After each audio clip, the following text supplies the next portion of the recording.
Fraction of a Faith. This song.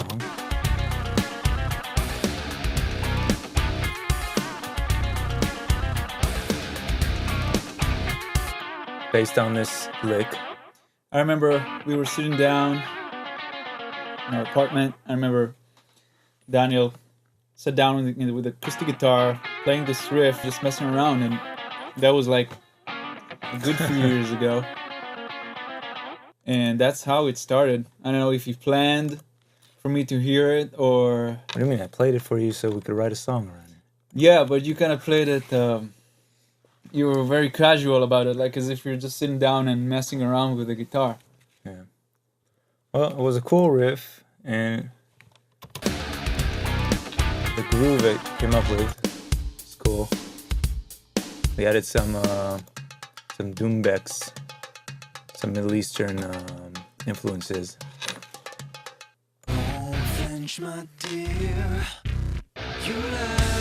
I don't know how the vocals came about. I mean, it's very different from I think anything we've done in the previous album. Kind of mellowy, with kind of stacked octaves and stuff. With a Britney Spears groove. Britney Spears groove. I remember the first time I heard that vocal, I remember thinking it was very addictive. Just want to go on and on, never stop, but we had to find a chorus. Yeah. Chorus isn't really a chorusy, but it goes into this kind of a Queens of the Stone Age vibe.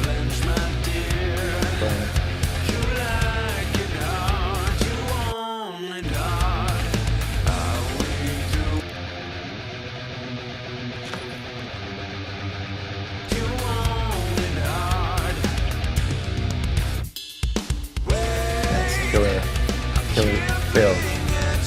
There's a cool drum pattern here.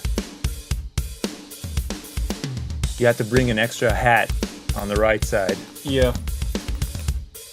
Yeah, once we brought in that extra hat, it solved a lot of the technical issues I had with playing that groove. Yeah. There's a cool drop here.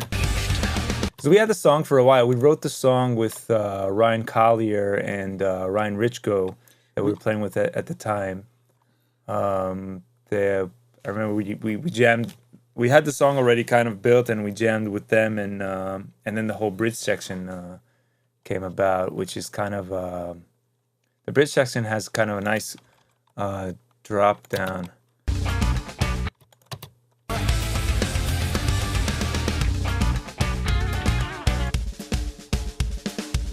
It's kind of a Middle Eastern kind of vibe to it. Almost gypsy. Yeah. Yeah, the bass is doing some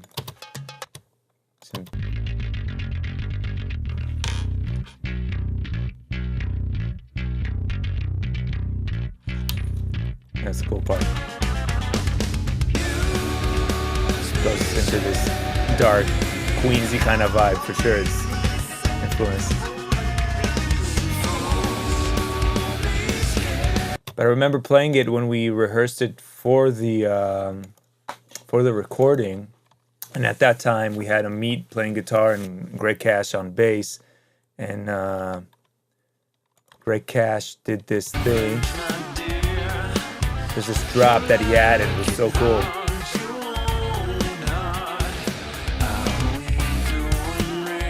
Yeah.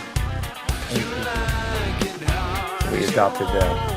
We were kind of struggling with the arrangement at first. We were when we first started working on the song with the full band, with long discussions on how long this should be, what about the C part, but we ended up coming up with this arrangement.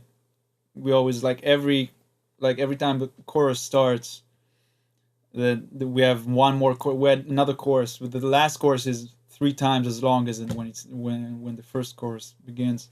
Yeah. It has this thing. It's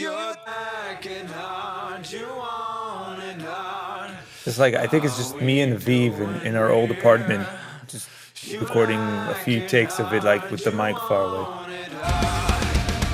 So it'll sound like a stacked thing. I think we originally, like with the last album we did, we demoed the whole album on the computer using, like addictive drums and guitar rig. And it was very saturated. I think only when we started playing it with the band in order to record it, we started to get like the organic feel to know what was important, because there's a bunch of percussion here, like all these. Chorus has some,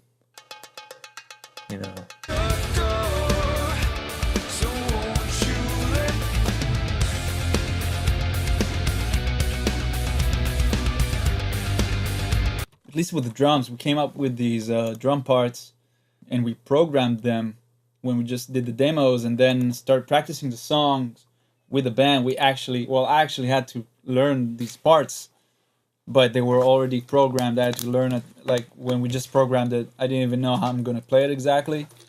So it was a nice little challenge with some of these patterns. What else is here? Just a bunch of vocals here that.